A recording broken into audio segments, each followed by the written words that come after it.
L'ADN de la place financière monégasque, c'est surtout le service proposé aux clients haut de gamme. L'activité des banques privées s'est considérablement développée ces 30 dernières années en principauté, grâce notamment à des offres dans le domaine de plus en plus compétitives. La relation de proximité entre les acteurs de cette place financière et le gouvernement princier reflète une réelle communauté d'intérêts. La banque privée, c'est plutôt un service, oui, accessible à des clients relativement aisés pour leur patrimoine. Le financement et les aides au financement pour les entreprises, c'est en revanche accessible à tous, ça doit être disponible pour tous.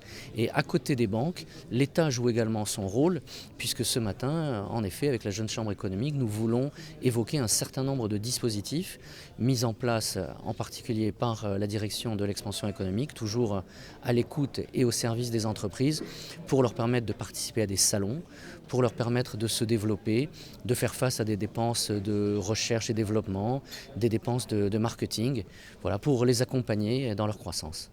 La Jeune Chambre économique de Monaco a souhaité mettre en avant les différents outils de soutien et de financement en faveur des entreprises monégasques. L'idée étant de créer un moment de dialogue, mais surtout d'information.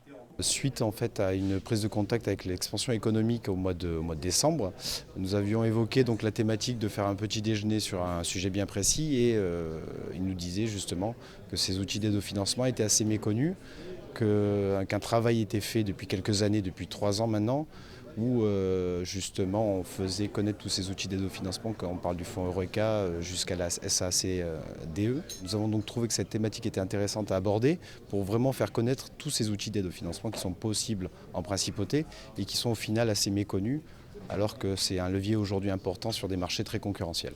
Le prochain rendez-vous pour la Jeune Chambre économique de Monaco est fixé au mercredi 22 mars.